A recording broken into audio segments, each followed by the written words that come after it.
வற்றாத நீரூற்று போலிருப்பாய், வளமிக்க தோட்டத்தை போலிருப்பாய். வற்றாத நீரூற்று போலிருப்பாய், வளமிக்க தோட்டத்தை போலிருப்பாய்.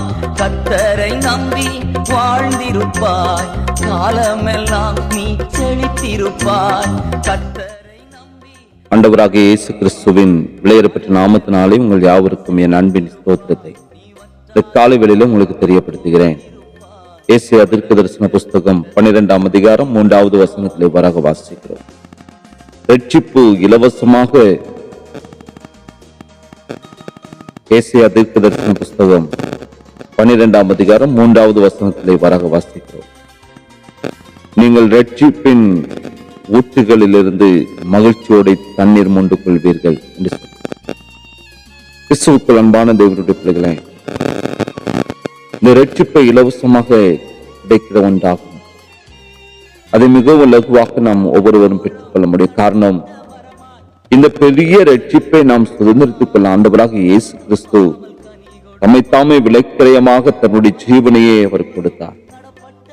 இந்த ரட்சிப்பை நாம் பெற்றுக்கொள்ளாவிடில் நம் ஆசீர்வாதங்களையும் ஒரு நாள் பெற்றுக்கொள்வது மிகவும் கடினமாய் காணப்படுகிறது.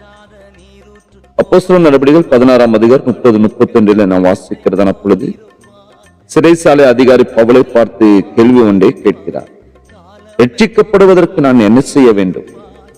அதற்கு அவர்கள் சொல்லுகிறார், கர்த்தராகிய இயேசு கிறிஸ்துவை விசுவாசி, அப்பொழுது நீயும் உன் வீட்டாரும் ரட்சிக்கப்படுவீர்கள் என்று சொல்லி இந்த கர்த்தருடைய வசனத்தை அவர்களுக்கு அவ்வாறு போதித்தார்கள். அவர் ஏற்றுக்கொண்டார். இதுவரை இந்த அனுபவத்தை உடையவர்களாக நீங்கள் காணப்படாவிடில் இன்றை அதை பெற்றுக்கொள்ளும்படியாக நீங்கள் வாஞ்சியுங்கள். அப்படி ரட்சிக்கப்படுகும் போது நடக்கிற காரியம் என்ன? சிங்காசனத்தின் மத்தியில் இருக்கிற ஆட்டுக்குட்டியானவரை இவர்களை மேய்த்து இவர்களை ஜீவ தண்ணீருள்ள ஊற்றுக்கள் அன்றைக்கு நடத்துவார்.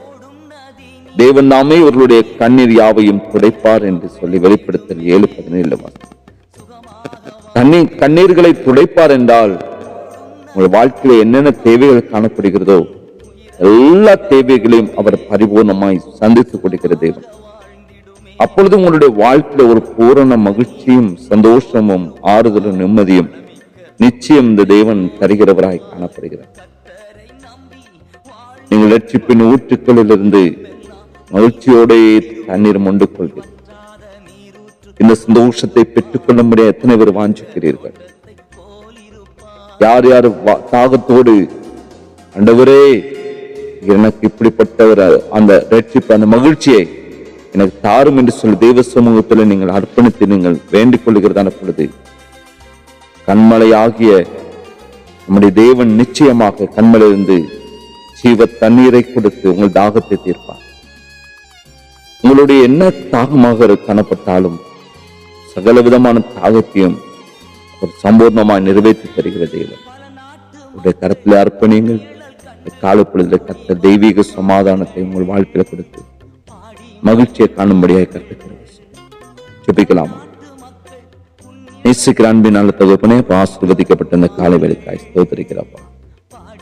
இது ஜீவத்த நீராக உங்கள் உள்ளத்தில் பாய்கிறது. நமக்கு நன்றி செலுத்துகிறோம். ஒவ்வொருவரும் இந்த காலை பொழுதில் அப்படிப்பட்ட மகிழ்ச்சியை பெற்றுக் கொள்ளத்தக்கதாக கர்த்தனை கிருபை செய்யும்படியாக நாங்கள் ஜெபிக்கிறோம். ரட்சிப்பின் அனுபவத்தை பெற்றுக்கொண்ட ஒவ்வொருவரையும் இந்த கருத்துல அர்ப்பணிக்கிறோம்.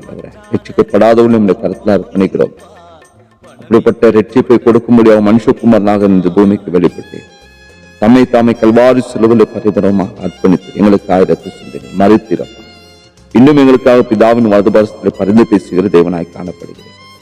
ரட்சிக்கப்படாதவர்களை தாவே அந்த ரட்சிப்பின் அண்டையில கத்த கூட்டி சேர்க்கும்படியாக நாங்கள் ஜெபிக்கிறோம். ஆண்டவர் வாழ்க்கையில சந்தோஷமும் நிம்மதியும் ஆறுதலும் இல்லாமல் தவிக்கிற ஒவ்வொருவருக்கும் ஆண்டவரே கண்மலையிலிருந்து ஊற்றப்படுகிற ஜீவ தண்ணீரை கொடுத்து என் தகப்பனவருடைய எல்லா விதமான தாகத்தையும் தீர்ப்பீரா. வேண்டுதலை கேட்பீரா. விண்ணப்பத்தை கேட்டு தகப்பன் மகிமையான காரியங்களை கத்து செய்யும். ஆசீர்வதி இயேசுவின் நாமத்தில் ஜெபிக்கிற நல்ல பிதா. ஆமென், ஆமென். தினமும் நடத்திடுவார். நீ வற்றாத நீரூற்று போலிருப்பார், வளமிக்க தோட்டத்தை போலிருப்பார். நீ வற்றாத நீரூற்று போலிருப்பாய், வளமிக்க தோட்டத்தை போலிருப்பாய். கர்த்தரை நம்பி வாழ்ந்திருப்பார், காலமெல்லாம் நீ செழித்திருப்பாய்.